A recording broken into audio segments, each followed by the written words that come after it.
현재 미국 국가안보국 사령관 출신 전략가가 한국을 두고 한 말이 전 세계적인 큰 충격을 주고 있습니다. 그건 바로 이젠 한국을 거스르는 국가는 반드시 죽을 수밖에 없다는 경악스러운 발언이었는데요. 하지만 더 충격적인 점은 미국 및 유럽 선진국들조차 이러한 전략가의 주장에 힘을 실어주며 국가 교리에 해당 내용을 추가했다는 것입니다. 그렇다면 국가안보국 사령관 출신 전략가가 주장한 어떤 국가든 한국을 거스르면 반드시 죽는 이유는 대체 무엇일까요? 내 아버지는 베이징 한복판에서 한국은 지도를 확대하지 않으면 보이지도 않는 가련한 속국이라고 가르치셨습니다. 하지만 미국 MIT 최고위 세미나 첫날 그 콩알만 한 나라가 전 세계 193개국의 국경을 지배하는 보이지 않는 제국이라는 걸 뼈저리게 깨달았습니다. 제 아버지는 중국 공산당 서열 최상위권에 있는 핵심 간부이십니다. 어린 시절부터 제 방의 한쪽 벽면에는 붉은색으로 거대하게 칠해진 세계 지도가 걸려 있었습니다. 아버지는 항상 그 광활한 중국 대륙을 굵은 손가락으로 가리키며 진정한 힘의 본질은 영토의 크기와 압도적인 인구수에서 나온다고 제게 주입하셨습니다. 그 거대한 대륙의 끄트머리에 위태롭게 매달려 있는 마치 먼지 한 톨처럼 작은 한반도를 보며 저는 아주 자연스럽게 오만함을 키우며 자라났습니다. 솔직히 말씀드리자면 제 눈에 비친 한국은 그저 우리 중국의 거대한 자본과 시장에 기대어 푼돈이나 벌어먹고 사는 얄팍한 하청공장이자 언제나 강대국들의 눈치만 살피는 불쌍한 약소국에 불과했습니다. 저는 제가 세상의 중심이라는 중화사상의 맹목적인 우월감에 깊이 취해 있었던 겁니다. 미국 매사추세츠 공과대학, 이른바 MIT의 최상위 비밀 세미나인 미래 패권과 글로벌 시스템 강의실에 들어설 때만 해도 제 머릿속에는 오직 대구 굴기의 자부심만이 가득 차 있었습니다. 이곳은 전 세계에서 네로라 하는 천재들과 각국의 엘리트들이 모여 21세기의 진짜 지배자가 누구인지 그리고 글로벌 패권의 향방이 어떻게 흘러가는지를 논하는 가장 치열한 지적 전장이었습니다. 웅성거리는 강의실 앞문을 열고 들어온 사람은 전직 미 국가안보국 사이버 사령관 출신이자 현재 MIT 석좌 교수로 있는 닥터 앨런 크로스였습니다. 펜타곤에서 뼈가 굵은 이 백발의 교수는 날카로운 독수리 같은 눈으로 전 세계에서 모인 학생들을 한번 훑어보더니 거대한 스크린에 단어 하나를 띄웠습니다. 바로 보이지 않는 제국이었습니다. 그는 세계 지도를 스크린에 띄워놓고 우리에게 묵직한 질문을 던졌습니다. 물리적인 영토의 크기를 넘어서 현재 지구상에서 가장 압도적인 국가적 영향력을 행사하는 진짜 제국이 어디냐는 것이었죠. 저는 피식 웃음을 흘리며 당당하게 손을 번쩍 들고 자리에서 일어났습니다. 그리고 아주 정중한 태도를 취했지만 그 속에는 거만함이 뚝뚝 묻어나는 목소리로 입을 열었습니다. 교수님, 솔직히 한국은 우리 중국의 일개성 하나보다도 작은 나라 아닙니까? 지도를 보십시오. 인구도 쪼그라들고 자원조차 없는 저런 점. 같은 나라를 두고 패권국이라 부르는 건 지독한 코미디나 다름없습니다. 진정한 국가적 영향력과 권력은 압도적인 영토, 그리고 14억 인구가 뿜어내는 막강한 자본에서 나오는 겁니다. 지금 전 세계가 우리 중국의 막대한 돈과 거대한 내수 시장을 두려워하며 고개를 숙이고 있지 않습니까?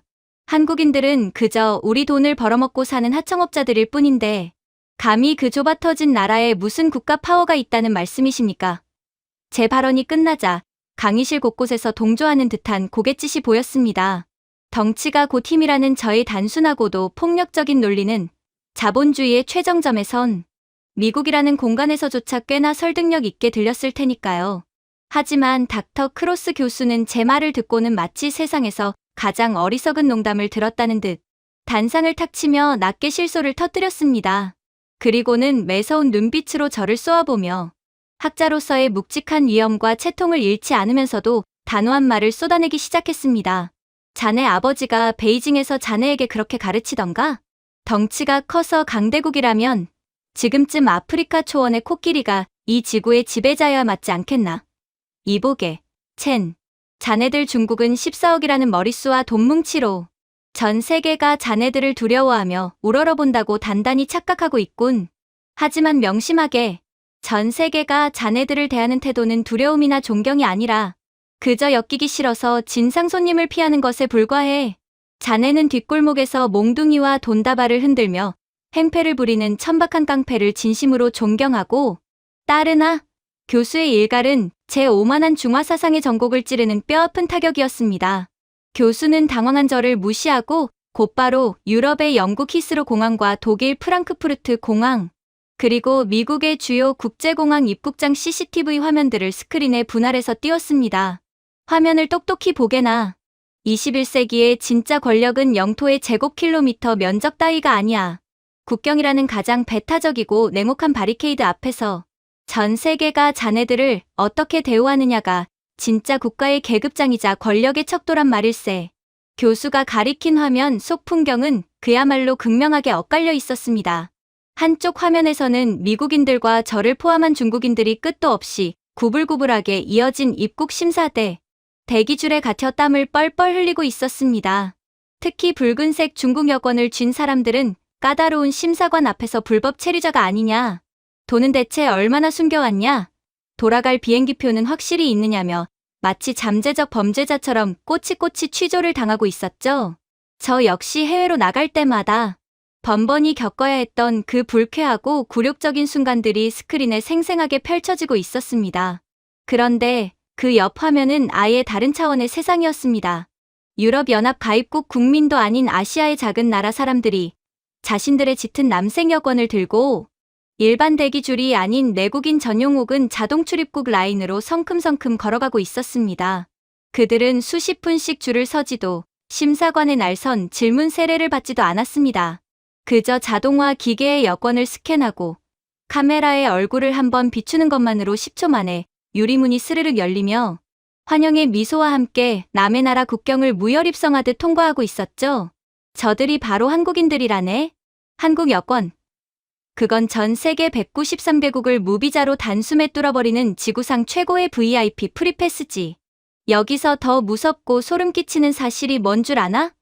콧대 높고 배타적인 서방의 선진국들이 백인도 아니고 유럽연합 소속도 아닌 한국인들에게만 자기네 자국민이랑 똑같이 하이패스로 국경을 통과할 절대적인 권한을 내어주었다는 거야. 이게 대체 무슨 의미인지 자네 머리로 이해가 되나?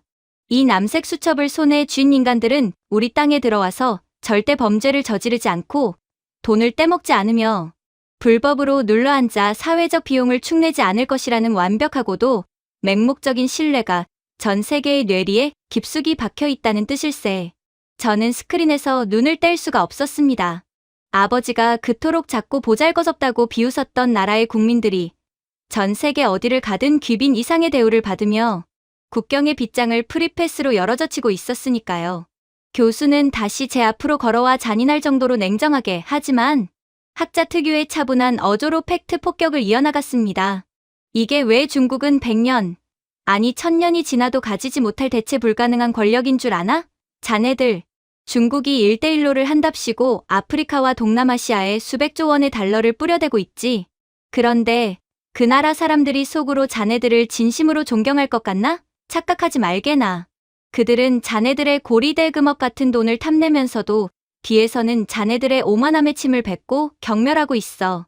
하지만 한국은 돈으로 전 세계의 환심을 매수한 게 아니란 말일세.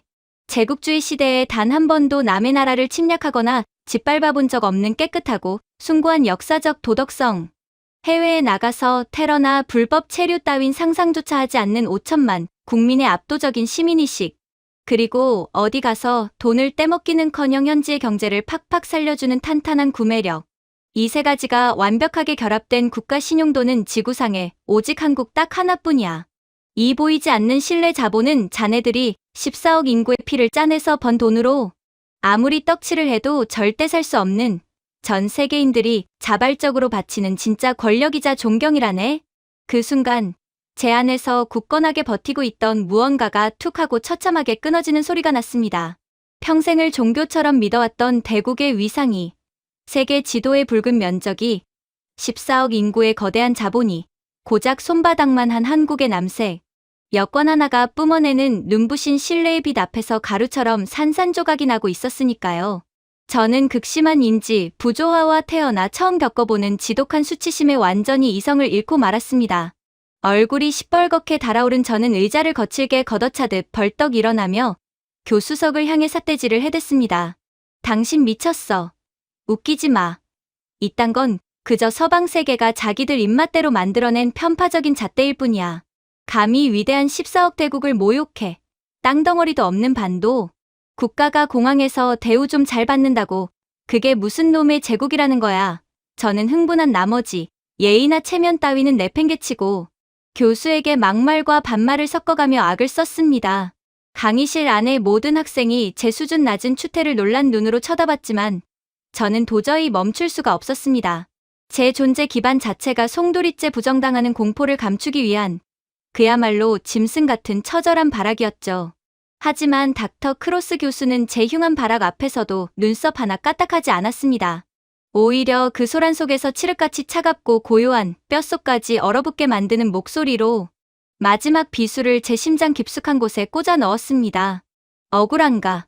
정 그렇게 억울하고 분하다면 자네들 중국도 14억의 힘으로 여권 파워 1등을 해보면 될 일 아닌가? 이보게, 첸. 자네 당장 저번 달에 여기 미국 뉴욕 JFK 공항으로 입국할 때 무슨 일을 겪었는지 벌써 잊어버렸나? 자네는 입국 심사대에서 세컨더리 룸, 즉 심층 조사실로 질질 끌려가서 무려 3시간 동안이나 잠재적 산업 스파이 취급을 받으며 노트북을 열어 보이고 속옷이 든 가방까지 샅샅이 털렸지. 내 말이 틀린가?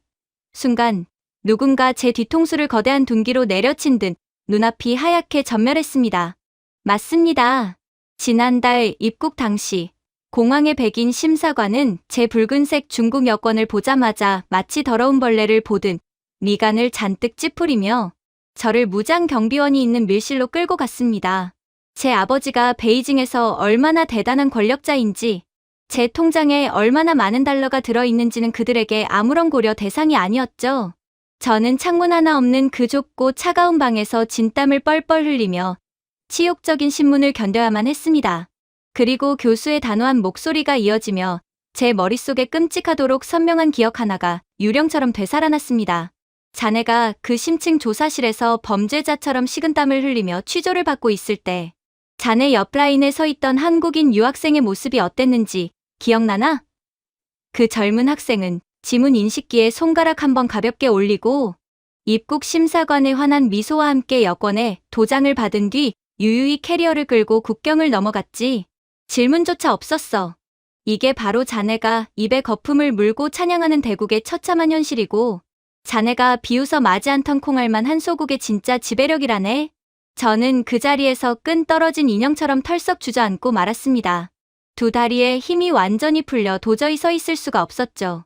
그날 JFK 공항에서 중국이라는 거대한 그러나 불신으로 가득 찬 꼬리표를 달고 굴욕의 땀을 흘리던 제 모습과 콧대, 높은 미국 입국 심사관에게 환대받으며 당당하게 걸어 나가던 한국인 유학생의 여유로운 뒷모습이 완벽하게 오버랩되었습니다. 입이 10개라도 아무런 반박을 할 수가 없었습니다. 분노로 입술을 너무 세게 깨물어 비릿한 피맛이 입안에 확 번졌지만 그 육체적인 고통조차 느껴지지 않았습니다. 물리적인 영토가 광활하고 인구가 많다고 해서 세계의 지배자가 되는 것이 절대 아니었습니다. 전 세계인들이 스스로 굳게 닫힌 국경의 문을 활짝 열어주고 마음 깊은 곳에서부터 우러나오는 환대와 절대적인 존경을 바치는 나라. 돈과 군사적 협박으로는 100년이 지나도 절대 얻을 수 없는 신용이라는 이름의 가장 견고하고 광활한 영토를 이미 전 지구적으로 확장해버린 유일한 나라. 한국은 제가 감히 올려다볼 수도 없는 아득히 높은 곳에 고고하게 군림하는 작지만 너무나도 거대하고 압도적인 보이지 않는 제국이었던 것입니다. 그런데 그렇게 제가 그 차가운 강의실 바닥에 털썩 주저앉아 헤어나오지 못하고 있을 때였습니다. 저를 짓누르던 그 끔찍한 정적을 깬 것은 바로 제 동기인 중국인 유학생 리웨이였습니다. 그는 제가 그토록 처참하게 무너지는 모습을 두 눈으로 똑똑히 보았음에도 불구하고 여전히 특유의 거만한 미소를 지우지 않고 있었습니다. 리웨이는 헛기침을 크게 한 번 하더니 보란듯이 자리에서 일어나 옷깃을 쓸어내렸습니다. 그리고는 닥터 크로스 교수를 향해 아주 당당하고 오만한 목소리로 도발을 시작했습니다. 교수님, 한국인들이 공항에서 여권 하나로 대우 좀 받는 건 저도 인정하겠습니다. 하지만 그건 그저 현대 사회의 얄팍한 행정 시스템일 뿐 아닙니까? 국가의 진정한 뼈대는 바로 근본에 있는 법입니다. 한국의 역사를 한번 보십시오. 그들은 수천 년간 우리 위대한 중국 왕조의 머리를 조아리고 조공을 바치며 연명하던 노예의 역사 아닙니까? 툭하면 외세의 말발굽에 짓밟히고 전쟁이 나면 왕조차 궁궐을 버리고 도망가기 바빴던 아주 나약하고 비겁한 민족입니다. 반면 우리 중국을 보십시오. 진나라, 한나라, 당나라, 청나라로 굽이치며 이어지는 참으로 찬란하고 거대한 제국의 역사를 가졌습니다. 그런 근본 없는 반도 국가가 어떻게 감히 대국의 깊이를 논할 수 있단 말입니까? 리웨이의 목소리에는 중화사상의 자부심이 아주 짙게 깔려 있었습니다. 솔직히 말씀드리자면 바닥에 주저앉아 있던 저조차도 그 순간만큼은 리웨이의 말에 속으로 고개를 끄덕이고 있었습니다. 저희가 어릴 적부터 배워온 한국의 역사는 언제나 중국의 그늘 아래에 있던 작고 초라한 변방의 역사였으니까요. 하지만 단상에 서 있던 닥터 크로스 교수의 표정은 전혀 흔들림이 없었습니다. 오히려 그는 참을 수 없다는 듯 입꼬리를 비틀며 낮게 콧방귀를 뀌었습니다. 그리고는 특유의 서늘하고 위험 있는 목소리로 팩트의 비수를 날리기 시작했습니다. 이보게, 리웨이, 자네는 대체 역사책을 틱톡 쇼폼으로 배운 건가? 찬란하고 거대한 제국, 참으로 웃기는 소리군. 이봐, 자네들이 그토록 자랑스러워하는 중국 왕조들의 진짜 민낯이 뭔지 내가 알려주지. 자네들 한족의 왕조들은 북방의 이민족들이 쳐내려올 때마다 풍비박산이 나고 싹 다 멸망당했어. 몽골족이 세운 원나라의 말발굽 아래에서 철저하게 지배를 받았고, 만주족이 세운 청나라 앞에서는 굴욕적으로 머리를 깎이고 변발을 당해야 했지. 자네들 피 속의 DNA부터 언어와 문화까지 다 이민족에게 털리고 지배당한 주제에 대체 무슨 놈의 뼈대와 근본을 타령하는 건가? 자네들이 자랑하는 그 거대의 왕조의 절반 이상이 사실은 중국 한족을 짓밟은 정복자들의 역사란 말일세. 교수의 매서운 일갈에 리웨이의 얼굴이 순식간에 굳어졌습니다. 교수는 곧바로 거대한 스크린에 동아시아의 수천 년 역사가 압축된 타임랩스 지도를 띄웠습니다. 지도가 빠르게 재생되자 거대한 중국 대륙의 색깔과 국경선이 쉴 새 없이 쪼개지고 합쳐지며 수많은 왕조가 생겼다 사라지기를 반복했습니다. 하지만 그 거대한 격변의 소용돌이 속에서도 대륙의 동쪽 끝에 매달린 작은 한반도만큼은 기적처럼 끈질기게 자기 모양과 색깔을 유지하고 있었습니다. 저 작은 나라가 그저 노예의 역사라고?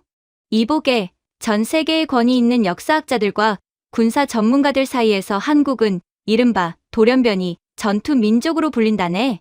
자네들 중국의 7세기 수나라 시절을 한번 떠올려보게나. 당시 수나라는 무려 113만 명이라는 세계 고대 전쟁사에서 그 유래를 찾아볼 수 없는 최대 규모의 대병력을 이끌고 고구려라는 저 작은 북방의 나라 하나를 치겠다고 몰려갔지. 113만 명이라니. 그건 군대가 아니라 거대한 도시 하나가 통째로 이동하는 것과 같은 미친 규모였어. 그런데 그 결과가 어떻게 됐는지 아나? 강희실 안은 죽은 듯이 고요해졌습니다. 교수의 눈빛은 마치 당시의 전장을 직접 내려다보는 듯 날카롭게 빛나고 있었습니다. 한국의 살수, 지금의 청천강이라는 좁은 강물 위에서 그 거대한 113만 명의 대군이 그야말로 뼈도 못 추리고 수장당해버렸어. 무려 100만 명이 넘는 군사 중에 살아서 돌아간 자가 겨우 2,700명에 불과했지. 이건 전투가 아니라 끔찍한 학살이자 완벽한 괴멸이었어. 그리고 그 참혹한 패배의 충격으로 영원할 것 같았던 중국 대륙의 거대 제국, 수나라는 나라 전체가 파산하고 결국 산산조각이 나며 멸망해버렸지. 똑똑히 명심하게나. 한국은 툭 치면 쓰러지는 나라가 아니야. 저들은 건드리면 그냥 지고 마는 게 아니라 감히 자신들을 공격한 상대방의 나라 이름표를 지구상에서 영원히 지워버릴 때까지 물어뜯는 미친 수성의 달인들이란 말일세. 그 제국의 무덤 같은 생명력이 바로 한국 역사의 진짜 무서운 점이지. 저는 등골을 타고 식은땀이 흘러내리는 것을 느꼈습니다. 113만 대군의 몰살. 그것은 머릿수와 영토의 크기만 믿고 오만하게 굴던 제국이 겪어야 했던 가장 참혹한 대가였습니다. 하지만 닥터 크로스 교수의 역사 강의는 거기서 끝이 아니었습니다. 그는 화면을 전환하며 흑백의 고대 지도를 끄고 현대의 컬러풀한 영상 기록들을 스크린에 띄우기 시작했습니다. 과거의 고대사만 그런 게 아니지. 한국의 역사가 전 세계 다른 어떤 나라들과도 결정적으로 다르고 심지어 소름이 끼칠 정도로 특별한 부분은 바로 국가가 망하기 직전의 위기 상황에서 국민들이 보여주는 태도에 있네. 자, 한번 상상해보게나. 보통의 나라가 재정적으로 파산하거나 끔찍한 경제 위기가 닥치면 국가 내부에서 어떤 일들이 벌어지지? 교수는 남미의 아르헨티나, 그리고 유럽의 그리스 등에서 국가부도 사태가 터졌을 때의 뉴스 화면을 차례로 보여주었습니다. 화면 속에 분노한 시민들은 거리를 점거하고 폭동을 일으켰으며 대형마트의 유리창을 박살내고 생필품을 무자비하게 약탈하고 있었습니다. 거리 곳곳에서 불길이 솟아올랐고 도시는 그야말로 무법천지의 아수라장이 되어 있었습니다. 이것이 자본주의 사회에서 위기를 맞은 인간들의 지극히 당연하고 본능적인 모습이야. 자네들 중국은 어떤가? 국가에 큰 위기가 오면 다들 자기 살기를 찾겠다며 엄청난 돈을 싸들고 재빠르게 해외로 도망치기 바쁘지 않나? 그런데 말이야.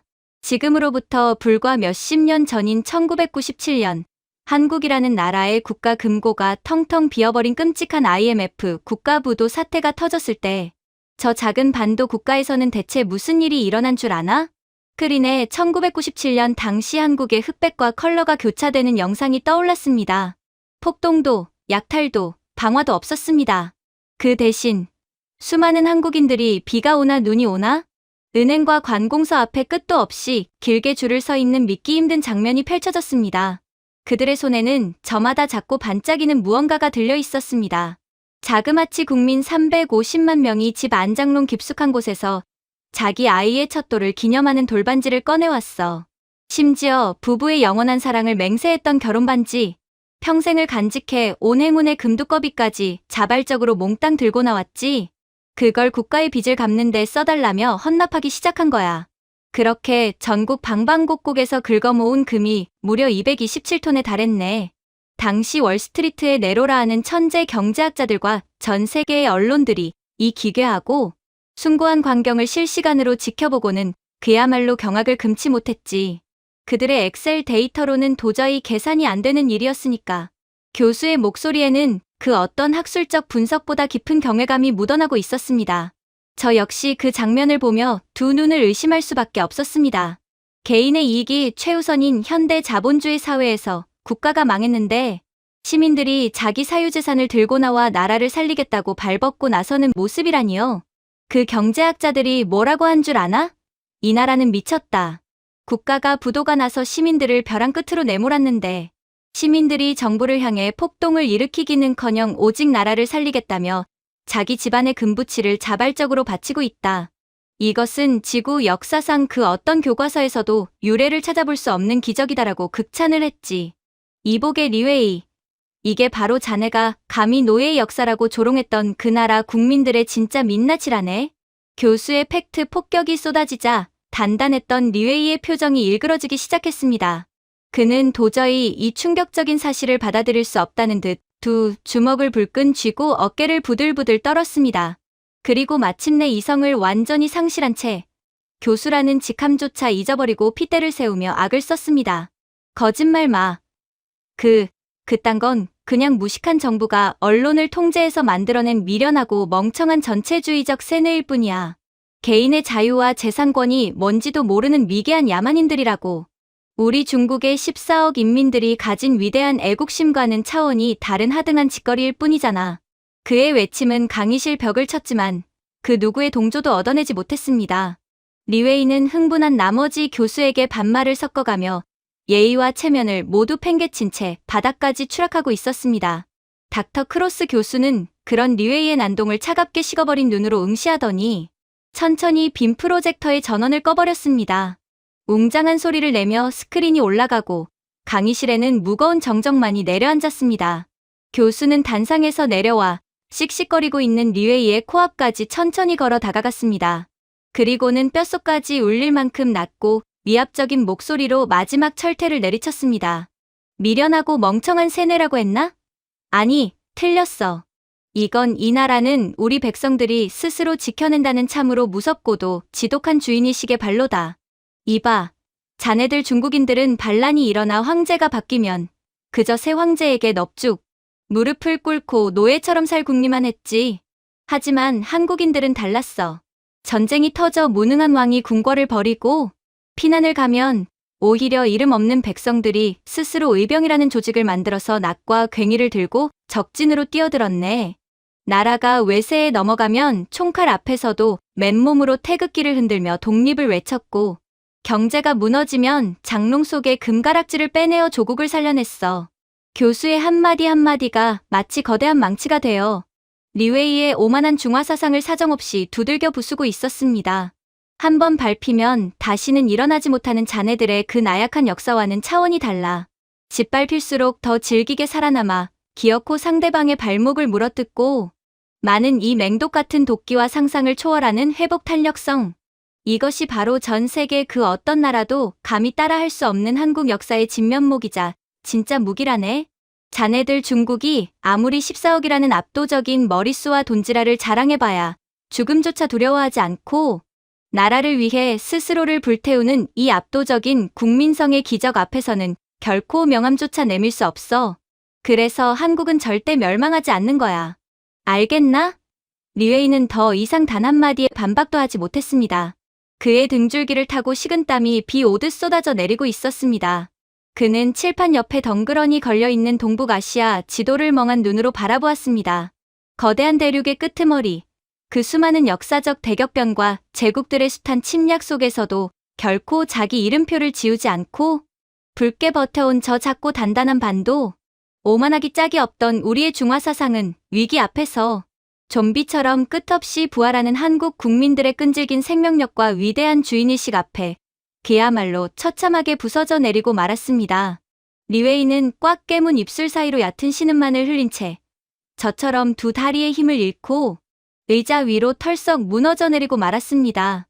그 어떤 화려한 날조와 억지로도 한국이 가진 저 위대한 수성의 역사를 이길 수는 없다는 것을 뼈저리게 깨달았기 때문입니다.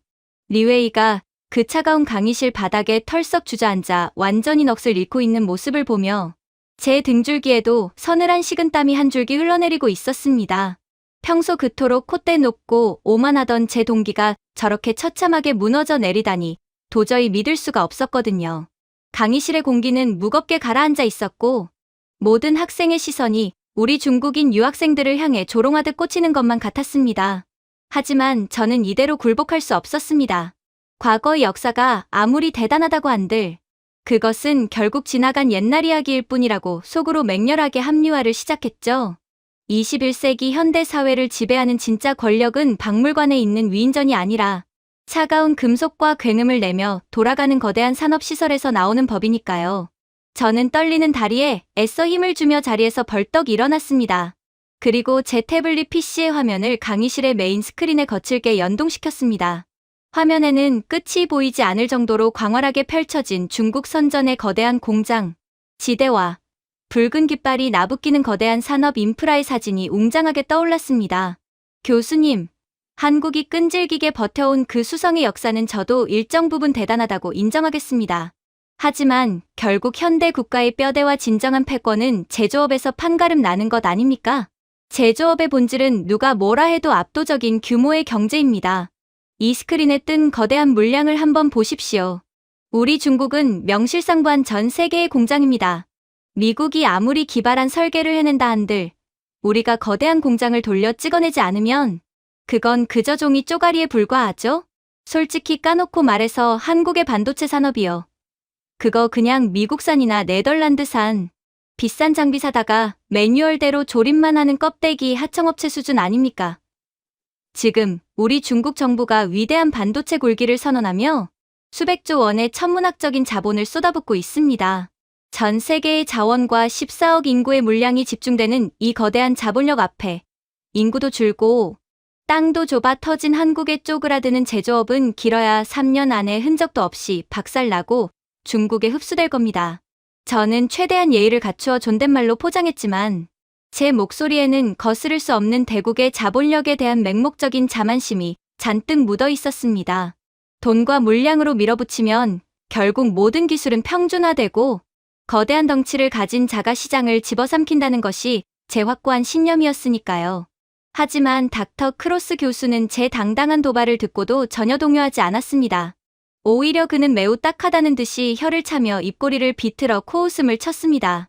그리고는 스크린에 떠있던 제 거대한 중국 공장 사진을 단숨에 꺼버리고 검은 배경 위에 손톱만 한 칩 하나를 덩그러니 띄웠습니다.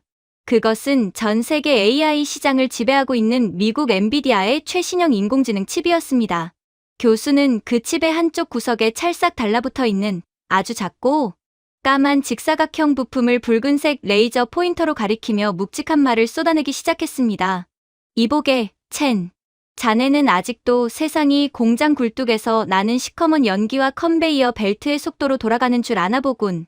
너희 중국의 그 거대한 공장들이 밤낮 없이 찍어내는 건 그저 대체 가능한 싸구려 플라스틱 쪼가리들이야.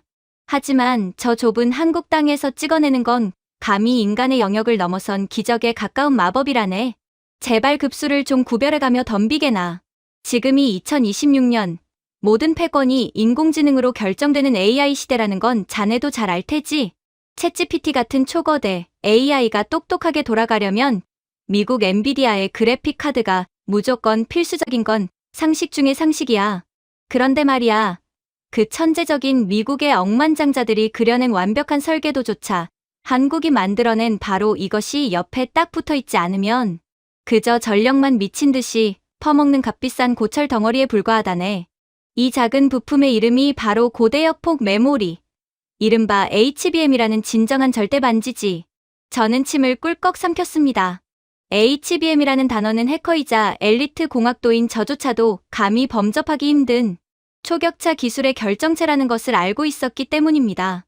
교수는 팔짱을 낀 채 평범한 학생들도 단번에 이해할 수 있도록 아주 기가 막힌 비유를 들어 설명하기 시작했습니다.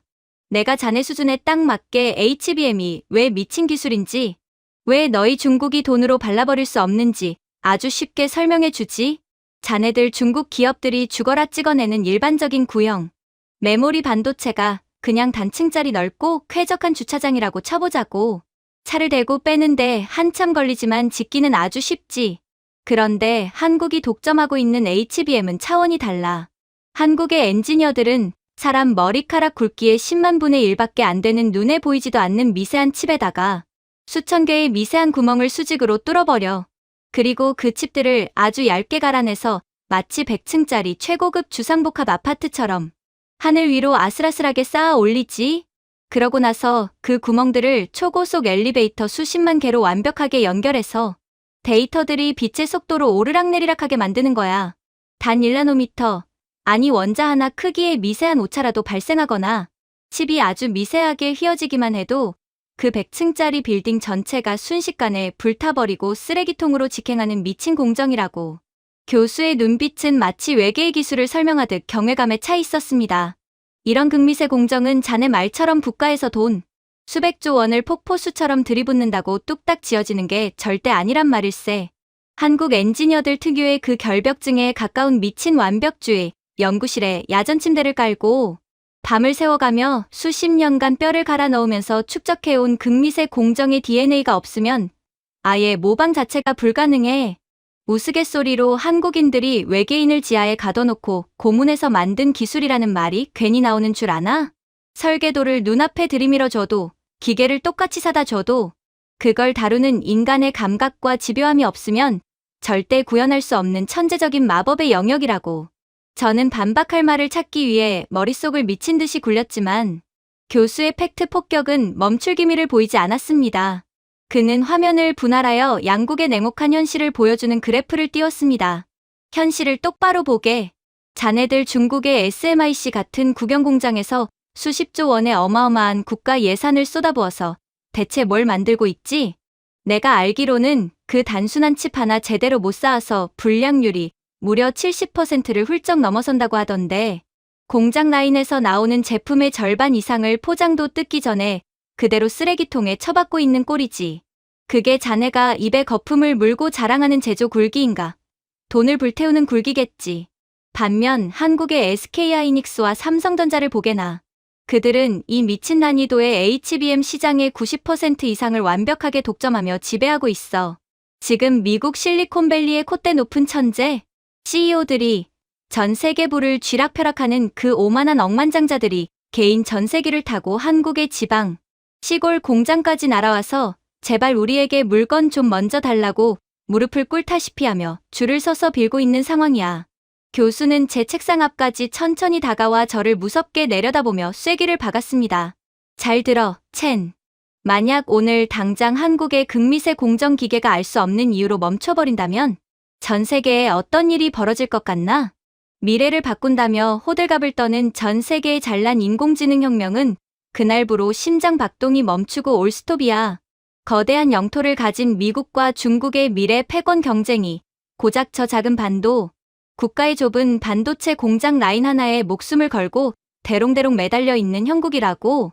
한국은 단순히 물건을 조립하는 하청업체가 아니라 전 세계 IT 생태계의 목줄을 틀어쥐고 있는 진정한 조물주란 말일세.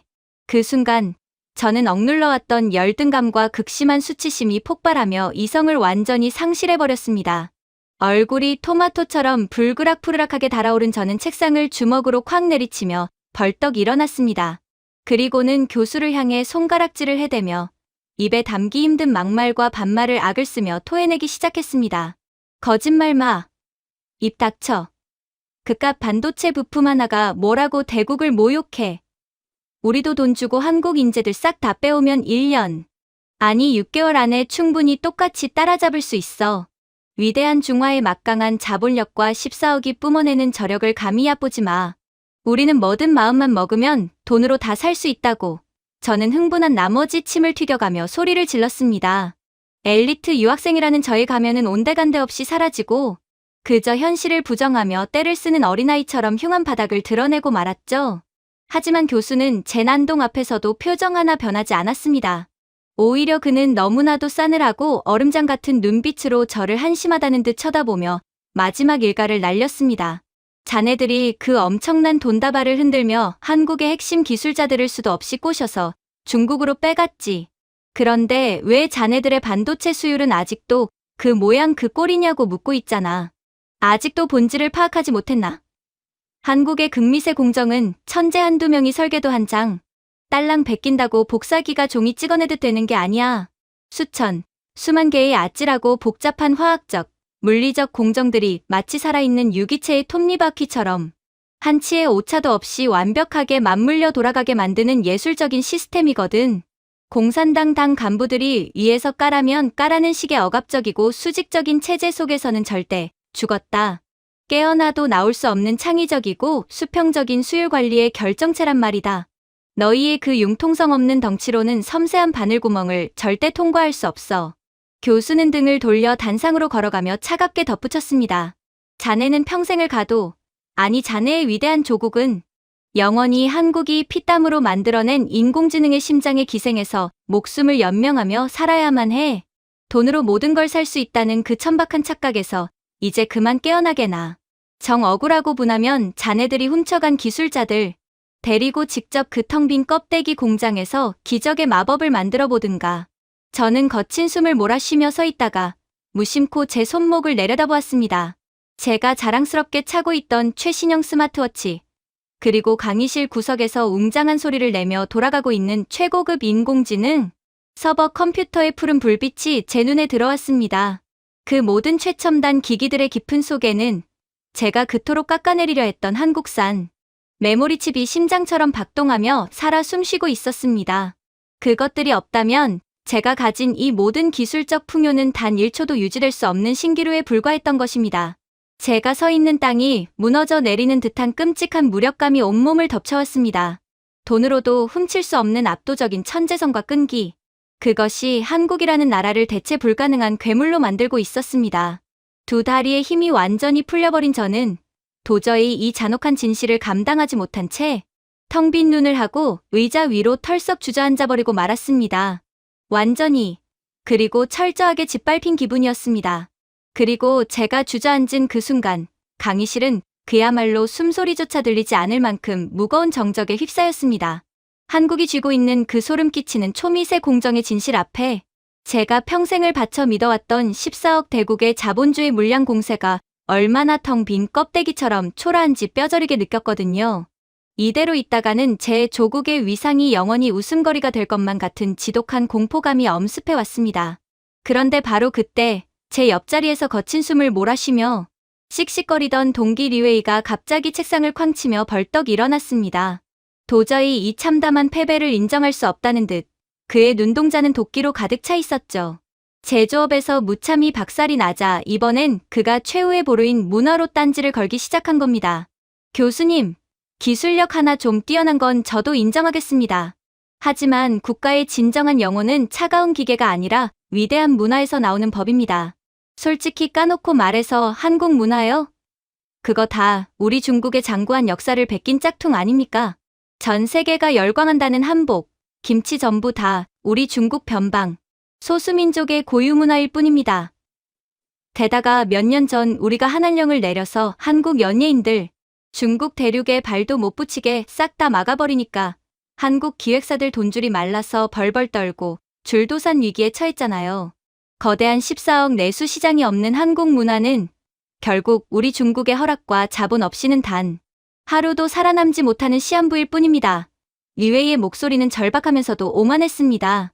어떻게든 흠집을 내어 한국을 다시 중국의 발 아래로 끌어내리려는 치졸한 시도였죠. 저 역시 속으로는 리웨이의 말에 기대를 걸고 있었습니다. 문화만큼은 5,000년의 역사를 자랑하는 중화사상이 절대 밀릴 리 없다고 굳게 믿고 있었거든요. 하지만 닥터 크로스 교수는 리웨이의 당찬 도발을 듣고는 참을 수 없다는 듯 아주 길게 헛웃음을 터뜨렸습니다. 그는 여유롭게 단상을 짚으며 묵직한 반말을 던졌습니다. 이보게, 리웨이, 자네는 아직도 달력이 2010년대에 멈춰있는 모양이군. 지금이 몇 년도인가? 2026년이야. AI가 전 세계의 모든 언어를 실시간으로 완벽하게 더빙하고 번역해주는 시대란 말일세. 과거에는 할리우드처럼 무조건 영어를 써야만 전 세계로 문화가 퍼져나가는 언어의 독점 시대였지. 하지만 AI 기술 덕분에 언어의 장벽이 완전히 무너진 지금, 글로벌 문화 패권의 전쟁터는 영어나 중국어 같은 언어의 힘이 아니라 누가 가장 압도적인 스토리와 감정을 뽑아내느냐의 순수한 콘텐츠 싸움으로 바뀌었네. 그리고 이 새로운 시대에 가장 큰 수혜를 입은 최고의 권력자, 아니 지구상 유일한 지배자가 바로 한국이야. 교수는 리모컨을 눌러 거대한 스크린을 정확히 반으로 나누었습니다. 왼쪽에는 화려한 색채를 자랑하는 중국의 최신 블록버스터 영화 포스터가, 오른쪽에는 다소 어둡지만 강렬한 인상을 주는 한국의 넷플릭스 오리지널 시리즈 포스터가 띄워졌습니다. 스크린을 똑똑히 보게나. 왼쪽은 자네들 중국 공산당이 무려 3천억 원이라는 천문학적인 돈을 쏟아부어서 만든 이른바 애국 찬양 블록버스터 영화야. 해외 평점이 몇 점인지 아나? 10점 만점에 한 점대야. 엄격한 검열의 가위에 싹둑싹둑 잘려나가서 내용도 천편일률적이고 무엇보다 작품 속에 사람의 마음을 울리는 영혼이라는 게 없잖아. 반면 오른쪽을 보게. 고작 300억 원. 자네들 예산의 10분의 1로 만든 한국의 드라마 시리즈야. 결과는 어땠지? 공개되자마자 전 세계 190개국에서 압도적인 1위를 싹쓸이했네. 교수의 눈빛이 날카롭게 번뜩였습니다. 한국인들은 천재야. 그들은 역사적으로 핍박받으며 쌓인 특유의 한과 끓어오르는 흥, 그리고 그 지독하고 극단적인 무한 경쟁 사회에서 뿜어져 나오는 날카로운 현실, 비판을 기가 막히게 버무려낼 줄 알아. 뻔하디 뻔한 서양의 밋밋한 영웅 노름에 질려버린 전 세계인들에게 한국식의 맵고 짜릿한 권선징악과 속이 뻥 뚫리는 사이다. 전개는 그야말로 도파민을 미친 듯이 분비시키는 합법적 마약이 되어버렸어. 자본주의의 종주국이라는 미국 청년들조차 한국의 오징어 게임 같은 드라마를 보면서 자기들의 심각한 빈부격차 문제에 감정이입을 하고 눈물을 펑펑 흘리고 있다고. 억만금의 돈을 쥐어줘도 절대 베낄 수 없는 이 기막힌 기획력이 바로 한국의 진짜 무기란 말일세. 저는 망연자실할 수밖에 없었습니다. 언어 장벽이 사라지자 한국인들의 그 미친 감수성과 서사 능력이 전 세계 80억 명의 뇌에 곧바로 꽂히고 있었던 겁니다. 교수는 이번엔 아주 차가운 미소를 지으며 리웨이가 자랑스럽게 내세웠던 한한령의 비참한 실체에 대해 팩트의 비수를 꼽기 시작했습니다. 게다가 자네가 방금 한한령을 자랑했지? 거대한 중국 시장을 닫아버려서 한국 문화가 벌벌 떨었다고? 참으로 촌스럽고 딱하기 그지없군. 자네들이 빗장을 걸어 잠그고 옹졸하게 굴 때 한국의 문화산업은 오히려 그 좁은 아시아 우물에서 벗어나 전 세계로 눈을 돌렸어. 그 결과가 뭔 줄 아나? 한국 콘텐츠 수출액은 중국 시장을 아예 버리고도 매년 2자릿수 성장을 거듭해서 이제는 한국의 자랑이라는 가전제품 수출액마저 가뿐히 뛰어넘어 버렸네. 넷플릭스, 디즈니, 애플 같은 글로벌 거대 자본들이 한국에 수조 원씩 갖다 바치면서 제발 작품 하나만 우리 플랫폼에 달라고 굽신거리며 모셔가고 있는 게 지금의 냉혹한 현실이야. 교수는 강의실을 천천히 거닐며 우리 중국 유학생들을 향해 고개를 저었습니다. 반면 자네들 중국 청년들은 어떤가? 자국 정부가 꽉 막아놓은 방화벽을 뚫겠다고 기를 쓰고 VPN까지 써가며 불법으로 한국 예능을 훔쳐보고 거울 앞에서는 한국 아이돌의 화장법과 패션을 똑같이 따라하고 있지 않은가. 더 웃기고 비참한 건 자네들이 김치나 한복을 중국 것이라고 억지를 부리며 동북공정을 시도했을 때 벌어진 일이야. 정작 한국 정부는 나서서 항의할 필요조차 없었어. 전 세계 수억 명에 달하는 글로벌 K-팝 팬덤 10대들이 SNS에서 자네들을 향해 맹렬하게 십자포화를 퍼부으며 조롱하고 박살을 내버렸거든. 중국은 짝퉁 가방 만들다 못해 이제는 남의 나라 고유 문화까지 훔치려 든다면서 말이야. 자네들이 남의 문화를 탐내고 자기 것이라 억지를 부리면 부릴수록 중국의 국가 이미지는 바닥을 뚫고 지하실로 처박히고 오히려 한국 문화의 오리지널리티만 전 세계인들에게 더욱 확고하게 각인시켜준 꼴이 된 거네. 스스로 자폭 스위치를 누른 셈이지. 순간 리웨이의 얼굴이 마치 활화산처럼 붉게 타올랐습니다. 자신이 가장 자랑스러워하던 중화 문화의 권위가 전 세계 10대들에게 조롱거리로 전락했다는 사실. 그리고 중국의 차단 조치가 오히려 한국을 글로벌 제국으로 만들어준 날개가 되었다는 팩트에 그는 완전히 이성을 잃고 말았습니다. 이런 젠장, 다 헛소리야. 서양 놈들이 한국의 교활한 여론선동에 노란한 것뿐이라고. 감히 우리 5천년? 중화의 위대한 문화를 그딴 딴따라 문화랑 비교하며 무시해. 리웨이는 주먹으로 책상을 쾅쾅 내리치며 교수에게 예의를 갖추기는커녕 쌍욕과 반말을 섞어가며 악을 썼습니다. 평소 명문대 엘리트 행세를 하던 그의 입에서 튀어나오는 천박한 막말에 다른 서양 학생들은 얼굴을 찌푸리며 혀를 찼죠. 하지만 닥터 크로스 교수는 화를 내기는커녕 아주 흥미롭다는 듯 차가운 미소를 지었습니다. 그는 천천히 리웨이의 자리로 다가가더니 책상 위에 엎어져 있던 리웨이의 태블릿 PC를 집어들었습니다. 그리고는 케이블을 연결해 그 화면을 강의실의 메인 프로젝터에 띄워버렸습니다. 그 순간 강의실 전체에 숨 넘어가는 폭소가 터져 나왔습니다. 스크린에 띄워진 것은 다름 아닌 리웨이 본인의 개인 유튜브 시청 기록이었습니다. 어젯밤부터 오늘 아침까지 그가 본 영상의 목록은 온통 블랙핑크, 최신 뮤직비디오 교차 편집, 한국 불닭볶음면 챌린지 먹방, 그리고 눈물의 여왕 하이라이트 몰아보기로 도배되어 있었거든요. 심지어 알고리즘 추천 영상에는 한국어 회화 배우기 기초 채널까지 떠 있었습니다. 자신의 은밀하고도 이중적인 취향이 만천하에 까발려지자 리웨이는 사색이 되어 입을 떡 벌린 채 아무 말도 하지 못했습니다. 교수는 태블릿을 툭 내려놓으며 리웨이의 영혼까지 탈곡해버리는 마지막 쐐기를 박았습니다. 이보게, 리웨이. 자네의 입은 핏대를 세우며 위대한 중화를 외치고 있지만 자네의 나약한 뇌와 심장은 이미 한국의 매혹적인 문화에 완벽하게 점령당해버렸어. 억만금의 자본과 물리적인 장벽으로도 인간의 도파민을 갈망하는 본능은 절대 막을 수 없는 법이야. 이제 그만 미몽에서 깨어나 정신 차리게. 한국은 단 한 발의 총알, 단 한 기의 전투기 없이도 전 세계 80억 명의 감정을 자유자재로 조종하는 진정한 의미의 문화의 신이 된 거라네. 그들은 마음의 국경을 허물고 전 지구인의 영혼을 도파민 식민지로 만들어버렸지. 자네들은 절대 영원히 그들을 이길 수 없어. 왜냐하면 자네들의 그 돈만 처바른 선전물에는 사람의 마음을 뒤흔드는 진실한 영혼이 거세되어 있으니까 말이야. 리웨이는 마치 목이 졸린 사람처럼 컥컥거리더니 결국 터질 듯 붉어진 고개를 푹 숙이고 말았습니다. 가장 찬란하다고 믿어 의심치 않았던 중화 문화가 한국의 그 압도적이고 치명적인 소프트파워 앞에서는 그저 돈자랑이나 하는 촌스러운 골동품으로 전락해버렸다는 참혹한 현실. 리웨이는 그 잔인한 팩트 앞에 완벽하게 절망하며 어깨를 늘어뜨렸습니다. 그 모습을 보며 저는 혀를 강하게 깨물었습니다. 문화라는 부드러운 전장에서마저 한국에게 그토록 처참하게 유린당했다는 사실이 도저히 믿기지 않았거든요.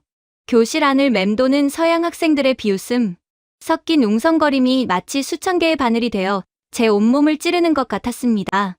이대로 물러설 수는 없었습니다. 경제도, 문화도 다 내어주었을지언정 대국을 대국으로 만드는 가장 원초적이고 폭력적인 근본, 바로 군사력만큼은 절대 양보할 수 없었으니까요. 저는 억지로 심호흡을 하며 요동치는 심장을 진정시키려 애썼습니다. 그리고 제 앞에 모니터를 조작해 거대한 동북아시아의 군사 배치도를 메인 스크린에 강제로 띄웠습니다. 붉은색으로 빽빽하게 칠해진 중국의 수많은 군부대, 마크와 태평양을 향해 뻗어나가는 해군 함대들의 동선이 화면을 가득 채웠습니다. 저는 자리에서 벌떡 일어나 마치 최후의 돌격 명령을 내리는 장수처럼 비장하게 입을 열었습니다. 교수님, 문화나 기술에서 한국이 좀 앞서간다는 건 100번 양보해서 인정하겠습니다. 하지만 국가의 진정한 생존과 패권을 결정짓는 근본은 결국 차가운 쇳덩어리와 화약, 냄새가 진동하는 군사력 아닙니까?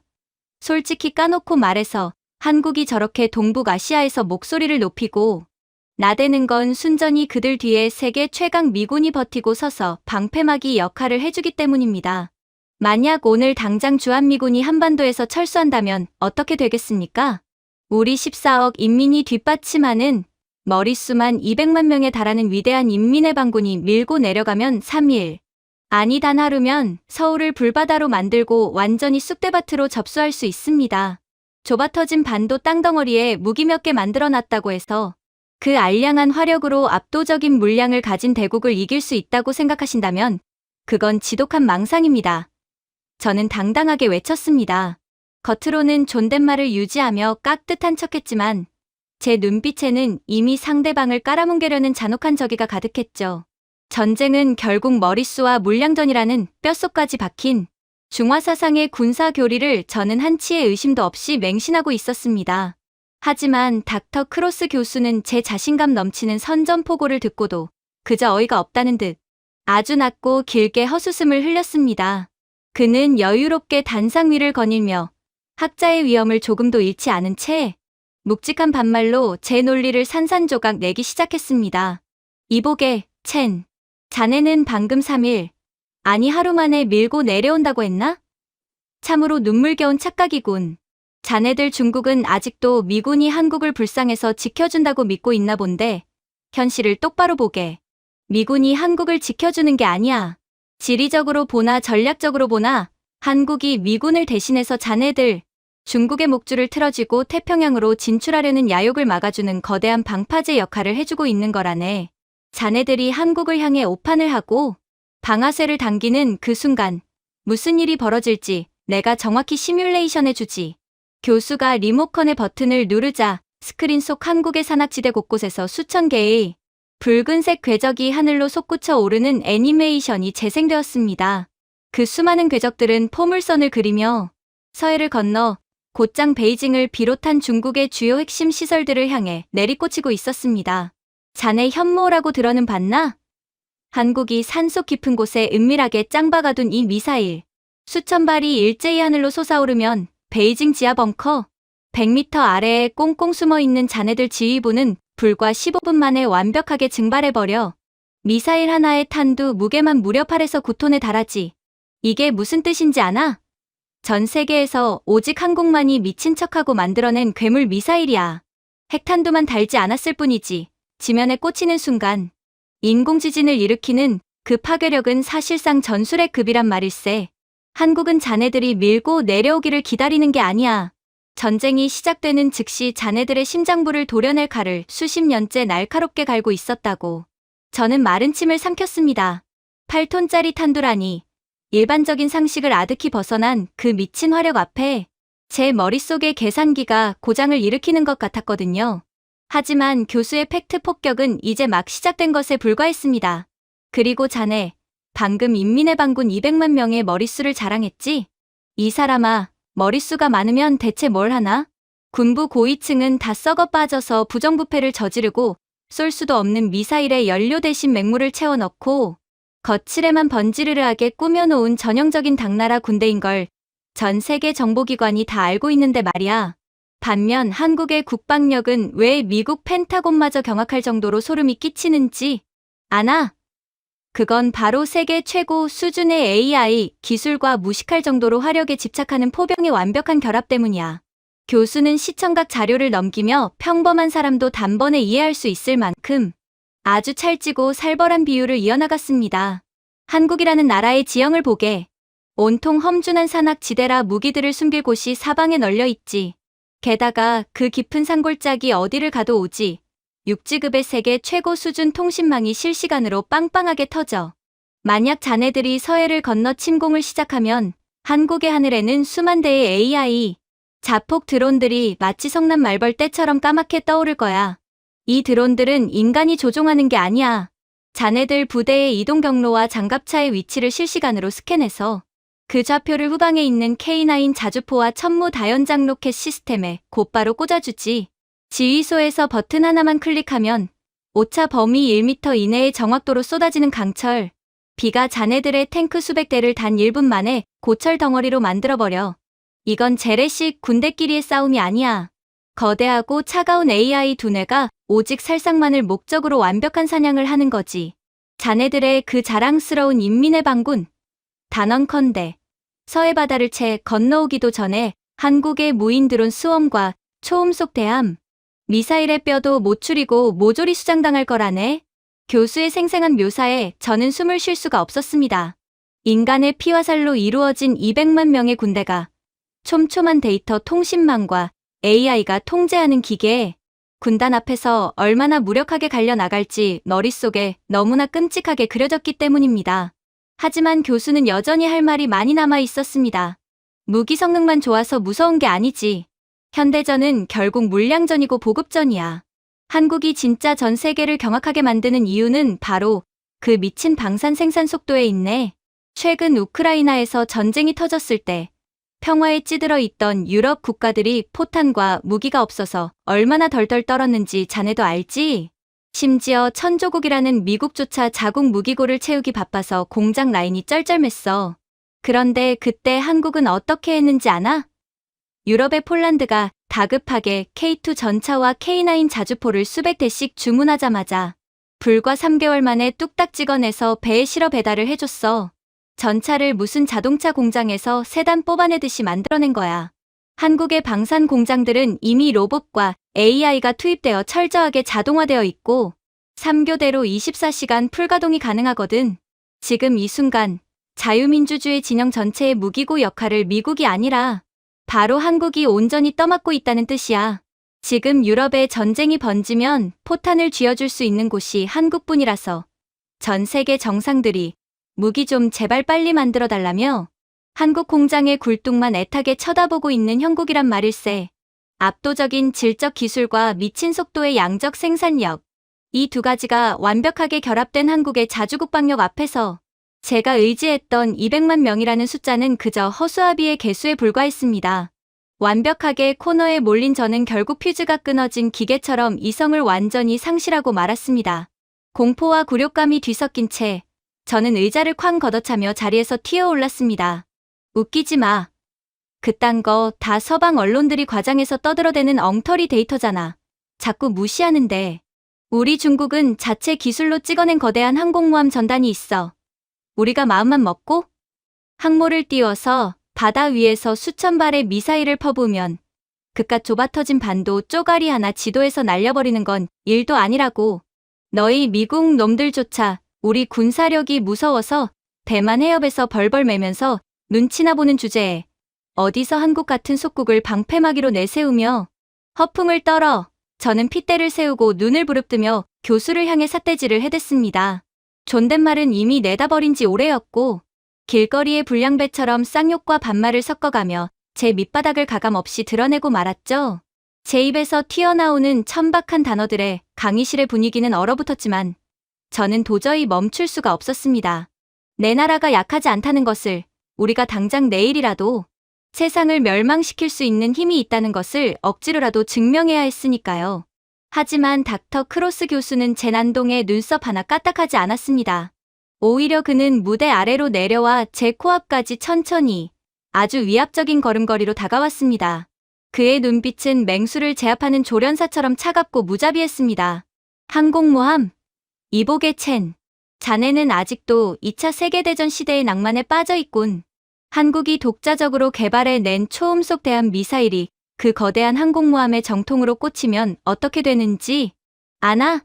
요격조차 불가능한 마하 3 이상의 속도로 날아오는 그 미사일 앞에서는 자네들이 자랑하는 그 거대한 항모도 그저 넓은 바다 위에 둥둥 떠있는 값비싼 거대한 철제 관짝에 불과해.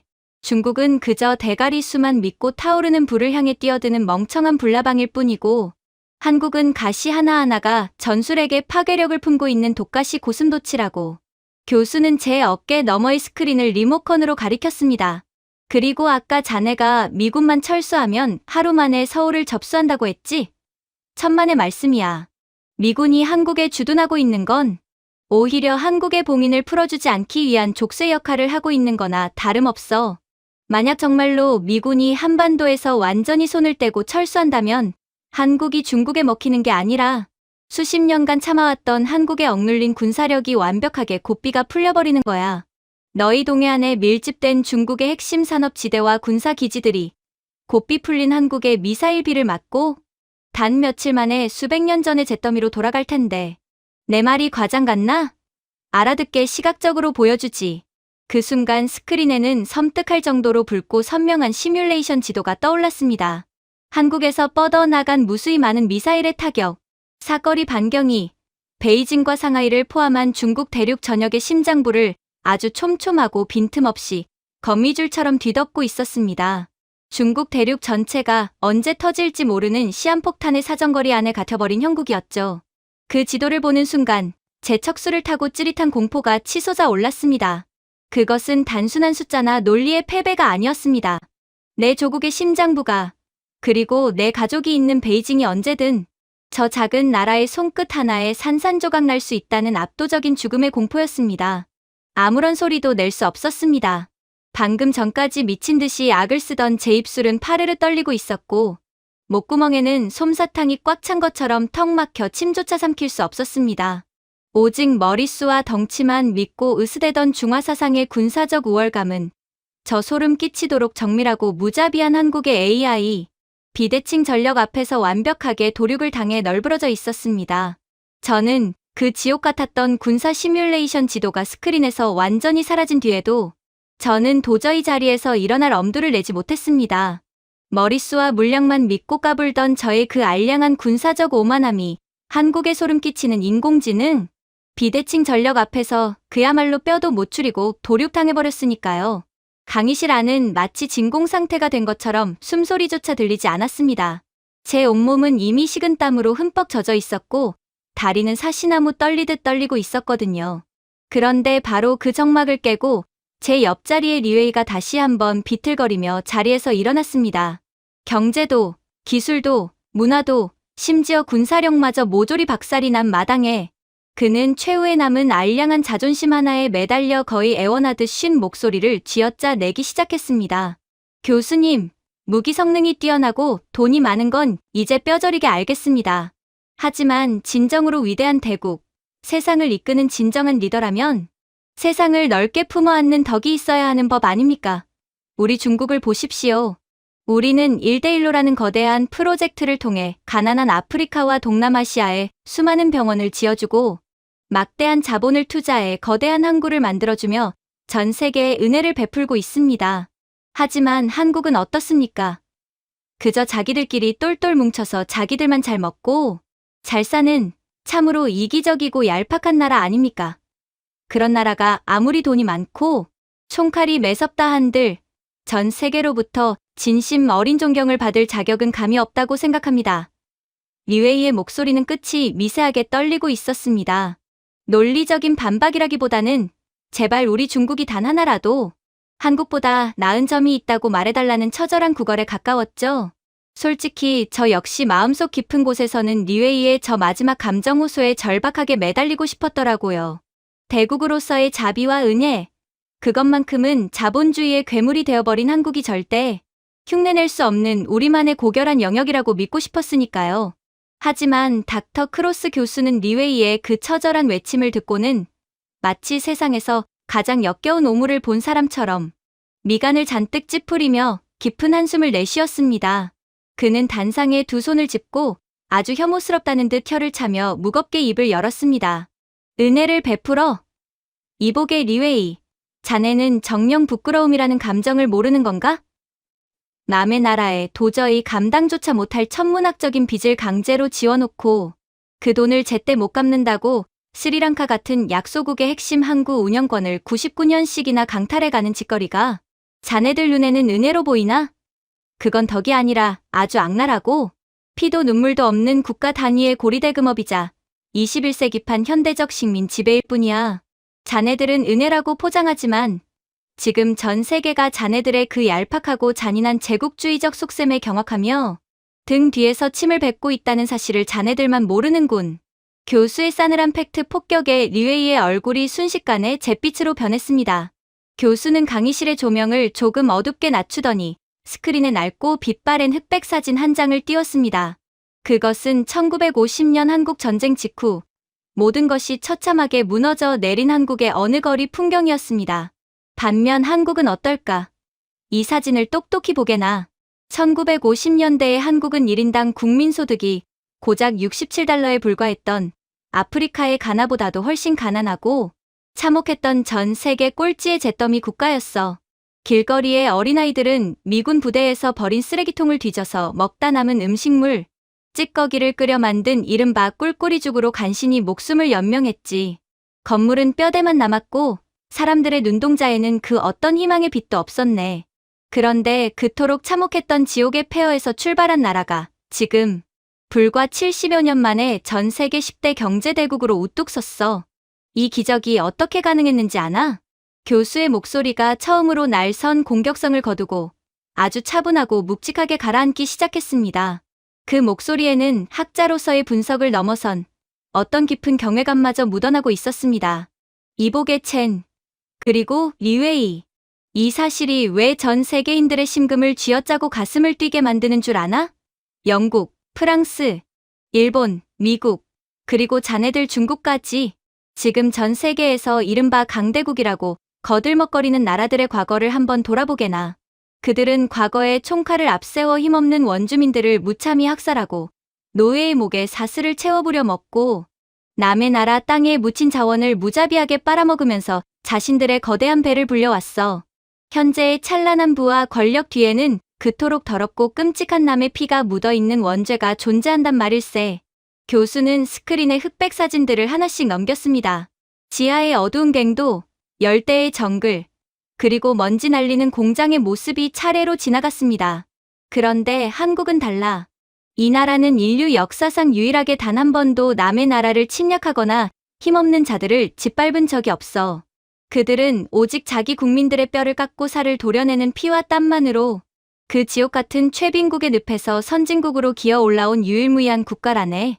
섭씨 40도가 넘는 독일의 캄캄한 탄광지하, 1000m에서 숨이 막히는 시커먼 석탄가루를 마셔가며 외화벌이를 했던 광부들, 머나먼 베트남의 낯선 정글에서 조국의 경제를 살리겠다며 목숨을 걸고 피 흘리며 싸웠던 이름 모를 청년들, 그리고 구로공단의 퀴퀴하고 좁은 방음벽 사이에서 쏟아지는 잠을 쫓기 위해 허벅지를 바늘로 찔러가며 밤낮 없이 미싱을 돌리던 어린 여공들의 숭고한 희생.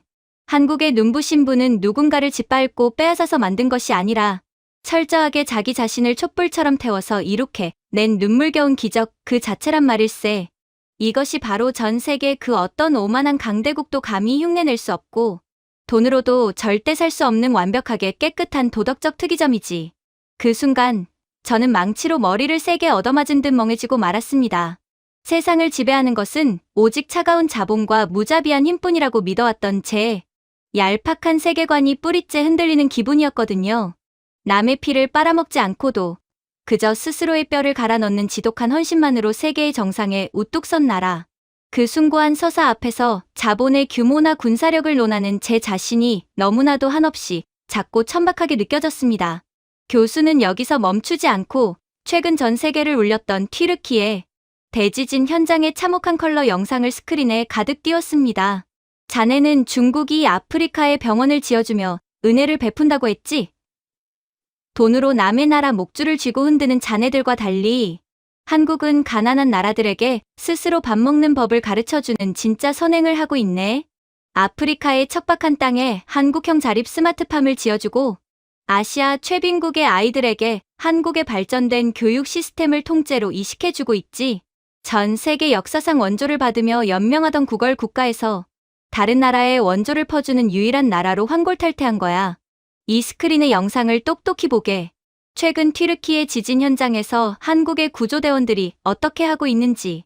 영상 속에서 코리아라는 마크를 단 구조대원들은 금방이라도 무너져 내릴 듯한 위태로운 콘크리트 잔해 속으로 자신의 목숨을 걸고 거침없이 기어들어가고 있었습니다. 그들의 두 손은 이미 잔해에 긁혀 피투성이가 되어 있었고 흙먼지로 범벅이 되어 있었지만 잔해 속에 갇힌 생명을 구하기 위해 마치 미친 사람들처럼 맨손으로 돌무더기를 파헤치고 있었습니다. 손톱이 다 빠져나갈 듯한 고통 속에서도 그들은 결코 멈추지 않았습니다. 당시 현장에 있던 튀르키예 현지인들이 한국 구조대원들의 그 처절한 모습을 보고 그 자리에 주저앉아 오열을 했네. 왜인 줄 아나? 단지 자기들을 도와주러 와서가 아니야. 그 피투성이가 된 한국인 구조대원들의 눈빛 속에는 그저 임무를 수행하는 직업의식을 넘어서 가난과 끔찍한 절망의 고통을 뼈저리게 겪어본 자들만이 공유할 수 있는 진심, 어린 깊은 공감이 고스란히 담겨 있었거든.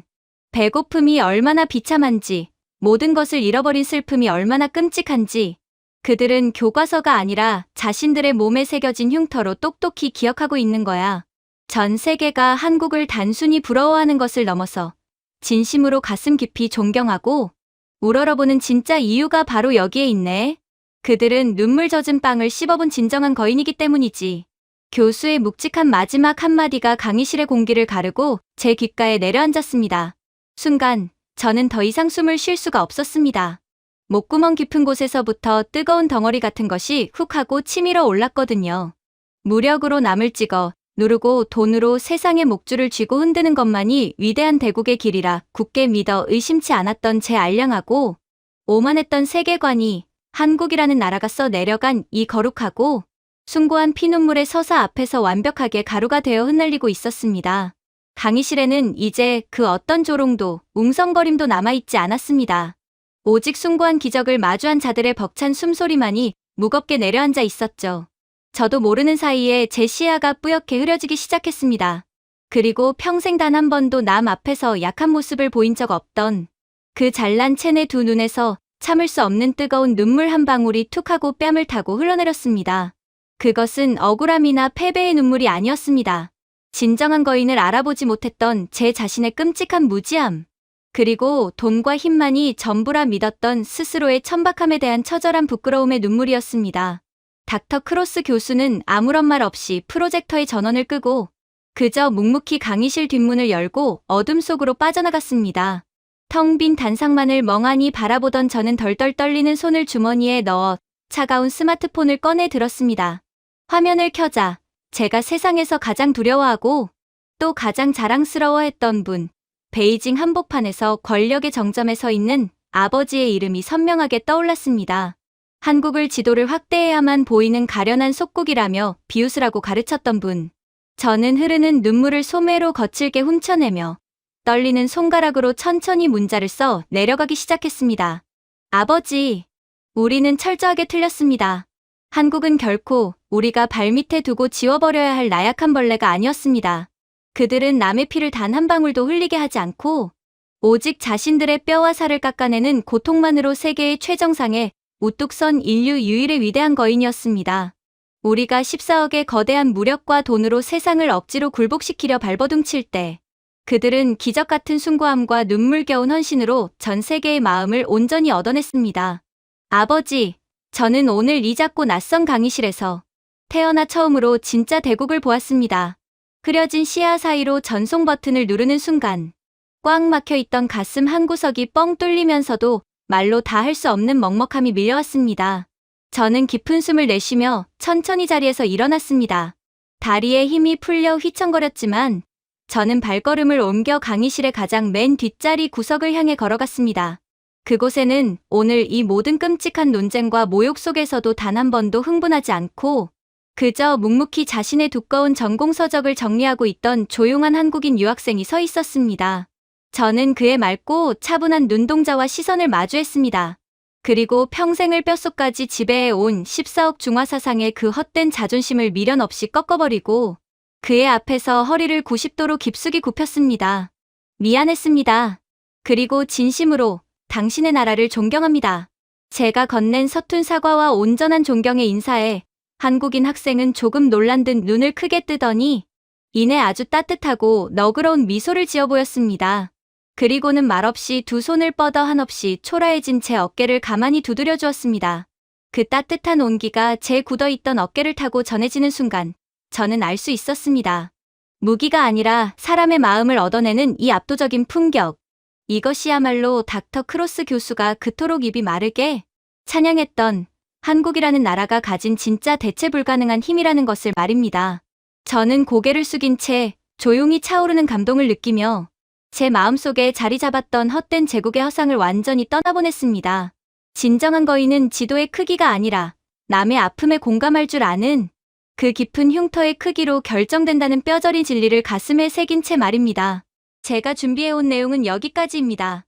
끝까지 시청해주셔서 진심으로 감사드리며 여러분들의 구독과 좋아요, 알림 설정은 영상 제작에 큰 힘이 됩니다. 이상 세모튜브였습니다.